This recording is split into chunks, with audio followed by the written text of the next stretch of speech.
Hello, everybody. Time for the weekly tax update. So today I want to talk about partnerships versus S corporations. So um, typically, well, when you set up an S corporation, um, equity is one bucket where multiple members own a share of that bucket. For example, um, like when you own stock, if you issue a dividend, dividends are based on percentage of ownership.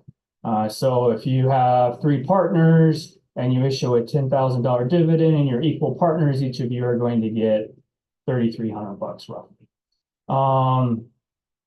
If you have multiple partners in an S corporation, this can become difficult because you might have different levels of cash or other contributions to the company going in. For example, we all work from home, so we have a home office deduction, which means our S corporation is renting space from each of us to provide us with an office. Well, if one of us lives in a $10 million mansion and another one lives in a $50,000 shack, our home office contributions are going to be different. So the one living in the $10 million mansion might be contributing a $100,000 office, while the person with the $50,000 shack is contributing a $5,000 office. So this can become an issue because in a corporation, everything is contributed to the corporation or pulled out of the corporation based on ownership percentages, regardless of what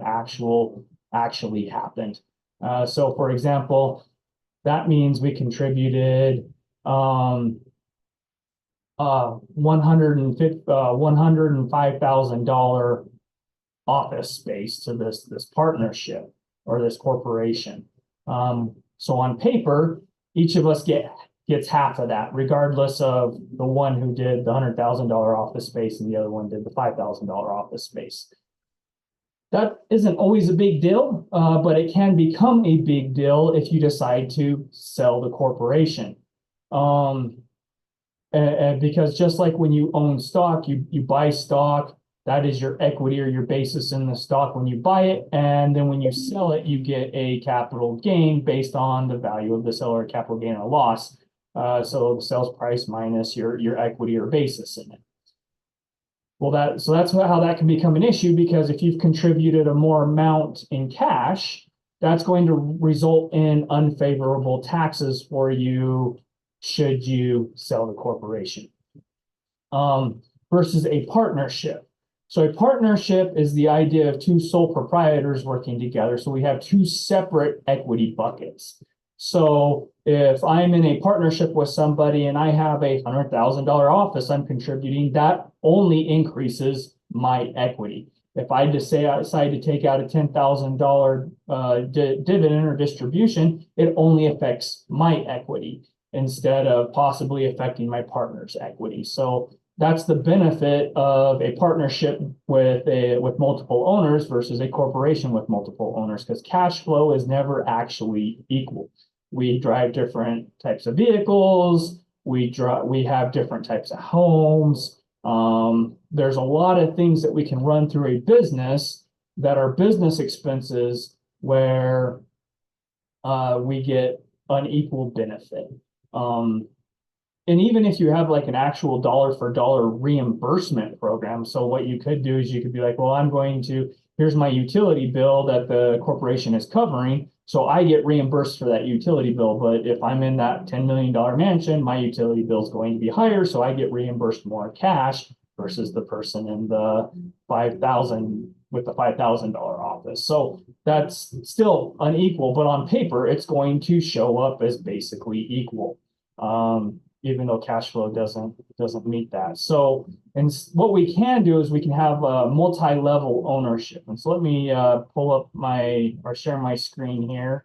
So I have a paint up to just paint this really quickly. So at the top we have our partnership, and that looks horrible, but so we have our partnership here at the top, and then we're going to have it flow out to the partners but those partners aren't us individually. Those are going to be our LLCs. So we have so probably you have an LLC at the top. That's going to be your partnership. And then it's going to be owned by 2 LLCs or however many partners you have. Every partner is going to have their own LLC, and we're going to tax those as S corporations. The reason why we do that is it allows us to be able to then take those aggressive tax stances without affecting the other partner. So, like I said, the partnership, everything can be unequal, but it only affects your personal equity. So the partnership runs at exactly direct income versus direct expenses. There's nothing personal ran through there. There's no additional tax aggressive stances. It's basically, I like to call that the idea of I got my books ready for when I'm going to sell the company. So I only want to show the people who I'm selling it to direct income, direct expenses. That's how we run the partnership. Well, then the partnership issues dividends or distributions or what we call your share of profit or anything like that, issues it to the LLC that is the owner, where we then treat it as an S corporation. So the S corporation is then where we can take the aggressive tax stances. That's where your home office is. That's where your vehicles ran out of. That's where your gym membership is or your other employee benefits. That's all ran through the S corporation. That way, there's no additional personal, business expenses that we're classifying that were usually personal expenses if you weren't a business owner type things. Those get ran through the S corporation down here. That way, your personal equity in your S corporation is only affected by your personal aggressive tax stances, while the partnership still is able to run cash flow at an equal amount for everybody. So cash flow equals taxes at the partnership level. So that's kind of how we do it. You don't have to do it this way. If you do it this way, you're going to have additional administrative costs. So that's the downside to this.